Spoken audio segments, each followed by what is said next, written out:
All right. Ready, set, go. Yeah. Put it right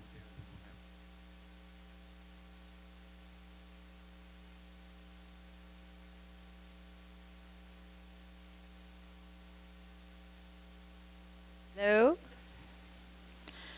This made me think of a magician's trick. See this?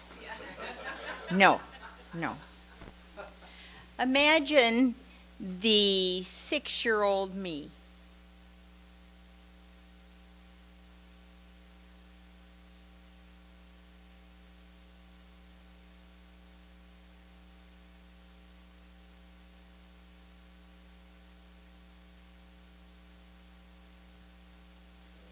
Hello? Oh.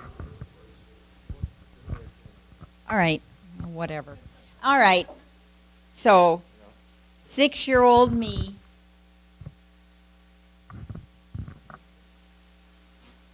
With this scarf. What do you think I'm doing with this scarf, the 6-year-old me? Close. So, back when I was a kid, if we were running around in slacks, I don't know why, but we always had belts. And so this was tied to my belt loop in the back. Or my mom would give me a little safety pin, and I could safety pin it to my back. And I galloped around the neighborhood with my tail streaming behind me. My mother would give me scarves. Back in the day, my generation, women wore scarves, silk scarves. You know, if they went outside and it was windy, they'd have a scarf on. So Mom would give me one of her scarves. And I'd have it either tied to my belt loop or pinned to the back of me, and I'd be racing around the yard. The theme of my children's story is love each other, as God tells you, as you are. You know, we find it real easy to love each other and say, well, yes, you know, God has made you this way, and oh, but someday they'll change. Can we love each other as we are now? Or as the little 6-year-old was at that time? So here I am. I can never remember not loving horses. My mother has had pictures that I had drawn when I was about 1 year old. Everybody else was drawing stick people. I was drawing stick horses. Somehow, it's part of how God made me. And throughout my life, certain people I have met have not been very pleased about that. They haven't been able to love me as I was made. And sometimes my love of horses did get out of balance and took a higher priority than God ever wanted it to be. But the point of my story is when I'm running around the neighborhood as a 6-year-old, I'm jumping everybody's bushes. I'm taking stuff out of their yard, their wheelbarrows, and turning them upside down and jumping them. And, oh, this is the full package. I'm also whinnying. And imagine me tossing my mane, okay? And, oh, yes, lots of bucking, horse fights, you know. And, of course, I always wanted to be the head horse. And so, you know, at first, the other kids in our neighborhood, and this was back in the day when we didn't have to worry about our safety in a neighborhood. And we were kind of on the edge of town. My block was the last block before Cornfields of Iowa. And it was kind of a new development. If any of you have ever been to Iowa and ever been to Des Moines and ever been to West Des Moines, it started out just a few houses, and now it's huge. So imagine me, I'm galloping, I'm dragging stuff out of people's yards. All these people are watching this little kid doing this. Do you know that in the couple of years, that period of my life, nobody ever came out of their house and shook their finger at me? But I'd have people that would smile and wave. There she'd go, you know. Oh, and, you know, and I don't think I ever put their wheelbarrows and stuff back. And ran through their yards. They might have looked out their kitchen window and, oh, there she goes. She just jumped our hedge and all of that. And, you know, at first the other kids my age who I was not particularly good friends with, would kind of watch. But you know what started happening? A few of them started to join me. And pretty soon, there was a little boy and a couple of other little girls with our tails, and we had a herd.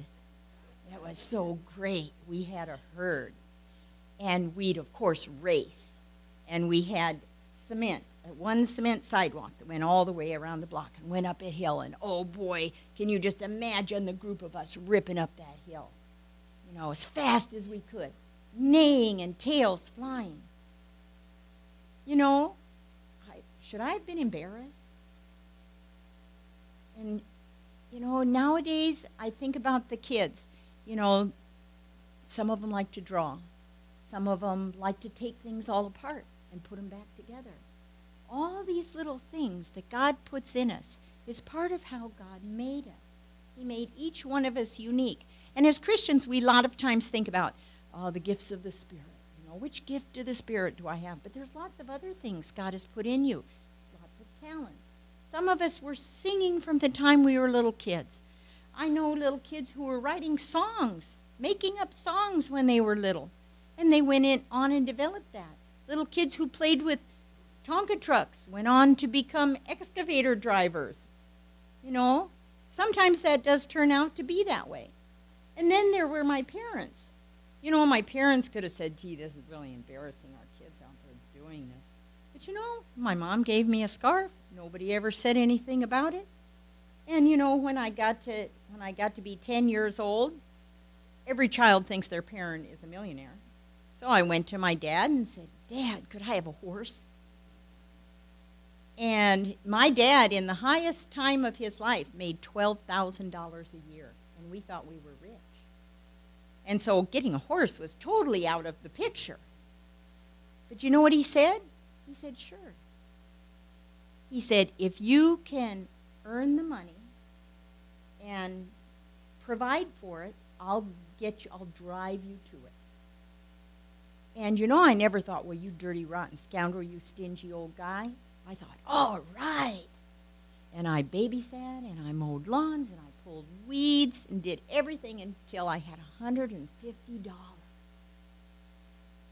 And I took that $150 out to the local livery stable and said, I want to buy a horse. And they kind of looked at me like, that's nice, little 10-year-old girl. And they said, but what we can do is we can give you a job cleaning stalls. So my dad would take me out there after school and on the weekends, and I'd clean stalls. And someday I'll tell you how that story ended up. But the moral of the story, and what I wanted to tell the kids, is the Bible talks to us about being created different. It's okay to be different. It's okay to be unique. We're all created unique and special. God is the potter and we are the clay. He made us all perfect. Really? Do you ever think of yourself as perfect? Because that's how God sees you. From the time you're little till the time you draw your last breath, he sees you as perfect in his eyes. Some people have blue eyes, brown eyes. Some people can do this. Some people can do that. Some people are right-handed. Some people are left-handed. God has a plan for everybody. And we're individual members of the body of Christ. You are a masterpiece. You know, the Psalm says that he sings a song over you. He has a special song that he composed with your song. And he sings it over you. And I like to think that the little girl who was jumping the hedges and whinnying like a horse, he was right with me, singing my special song. And now I think of what it says in Isaiah 64:8. We are all the work of your hands. So think of that. Amen.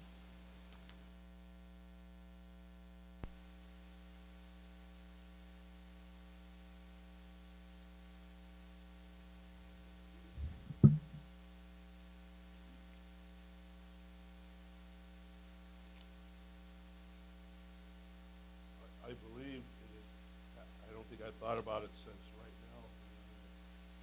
Here I have a stick for it.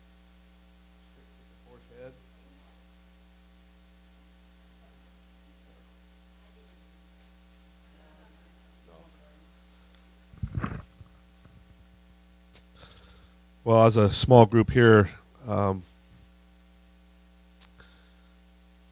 this week was tough for our church. Um, I'm gonna offer up prayers for if you want to share, you can go ahead. But right out of the gate, we're gonna be mindful of